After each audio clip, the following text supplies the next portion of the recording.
Selamat malam kru tajam, tetap semangat.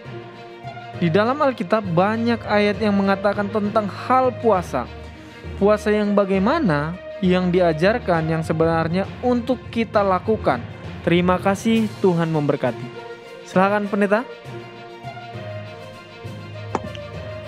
Terima kasih untuk pertanyaan ini.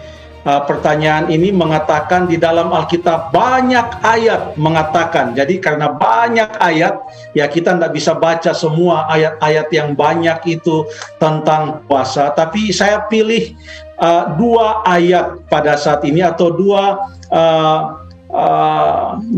naskah atau nas Alkitab yang saya akan bacakan, yang menggambarkan kepada kita tentang tujuan berpuasa.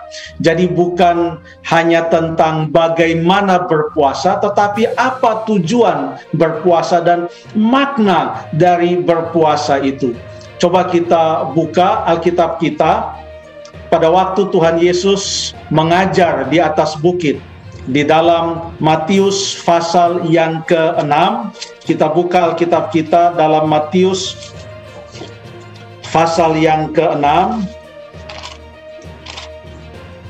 ayat yang ke-16 sampai ayat yang ke-18. Tuhan Yesus berkata, "Dan apabila kamu berpuasa," ya, saya stop dulu di situ. Di sana dikatakan apabila kamu berpuasa. Perhatikan, ini menggunakan pola ucapan yang sama, karena di dalam ayat yang kedua Yesus berkata apabila engkau memberi sedekah, artinya memberikan sedekah atau perbuatan kemurahan, berbagi dengan orang lain adalah suatu perbuatan yang diajarkan oleh Alkitab. Lalu kemudian yang berikut dalam ayat yang kelima, apabila kamu berdoa, maka berdoa juga adalah hal yang penting, sama dengan memberikan atau berbagi dengan orang lain. Ayat yang ke-16 mengatakan apabila kamu berpuasa. Jadi di sini ada memberi sedekah, ada berdoa, kemudian ada berpuasa. Alkitab mengajarkan tentang sedekah, lalu kemudian tentang doa, dan kemudian tentang berpuasa. Dan semua hal ini adalah hal yang penting. Sekarang prinsip yang ditanamkan oleh Yesus, kita baca kembali di dalam ayat yang ke-16. Dan apabila kamu berpuasa, janganlah muram mukamu seperti orang munafik. Mereka mengubah air mukanya supaya orang melihat bahwa mereka sedang berpuasa. Aku berkata kepadamu, sesungguhnya mereka sudah mendapat upahnya. Tetapi apabila engkau berpuasa, minyakilah kepalamu dan cucilah mukamu, supaya jangan dilihat oleh orang bahwa engkau sedang berpuasa, melainkan hanya oleh Bapamu yang ada di tempat tersembunyi. Maka Bapamu yang melihat yang tersembunyi akan membalasnya kepadamu.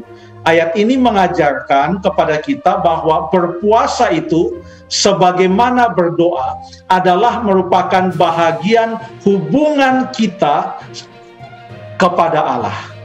Sebagaimana doa menunjukkan hubungan kita dengan Allah, puasa juga menunjukkan hubungan kita dengan Allah.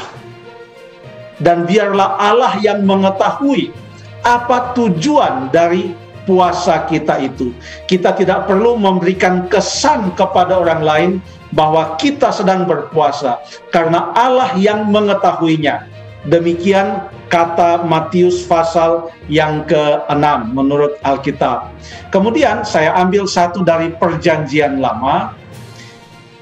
Tuhan Allah berkata kepada umat Tuhan, kepada bangsa Israel, oleh karena puasa ini adalah suatu hal yang sangat lazim dilakukan oleh orang Israel.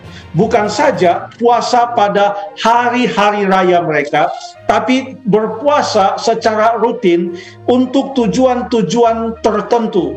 Akan tetapi karena seringnya mereka berpuasa, maka pada akhirnya atau lama-kelamaan makna dari puasa itu mereka lupakan.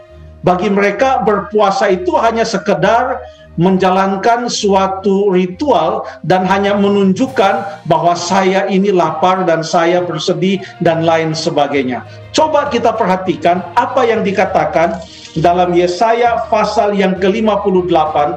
Saya mau baca mulai ayat yang ke-3 sampai ayat yang ke-7. Mengapa kami berpuasa dan engkau tidak memperhatikannya juga? Mengapa kami merendahkan diri dan engkau tidak mengindahkannya juga? Sesungguhnya pada hari puasamu engkau masih tetap mengurus urusanmu, dan kamu mendesak-desak semua buruhmu. Sesungguhnya kamu berpuasa sambil berbantah dan berkelahi, serta memukul dengan tinju, dengan tidak semena-mena. Dengan caramu berpuasa seperti sekarang ini, suaramu tidak akan didengar di tempat tinggi. Sungguh-sungguh inikah puasa yang ku kehendaki, dan mengadakan hari merendahkan diri. Jika engkau menundukkan kepala seperti gelaga dan membentangkan kain karung dan abu seperti lapik tidur, sungguh-sungguh itukah kau sebutkan berpuasa, mengadakan hari yang berkenan pada Tuhan? Lalu ayat 6 dan ayat 7, bukan demikian firman Tuhan.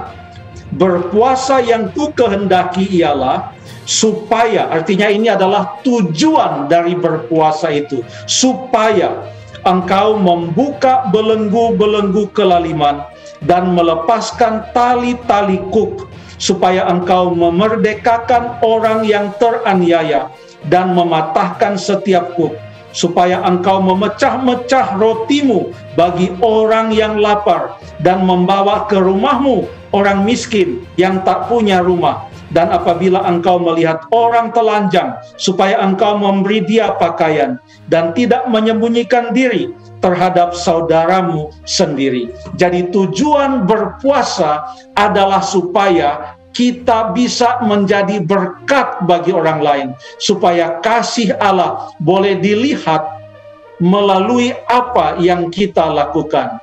Waktu kita berpuasa, maka roti yang kita tidak makan itu, oleh karena kita berpuasa, biarlah kita melihat ini semua adalah berkat Tuhan. Alkitab tadi mengatakan kita pecah-pecahkan, kita bagikan dengan orang lain.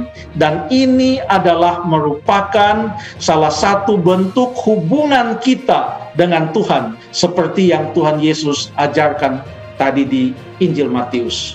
Terima kasih.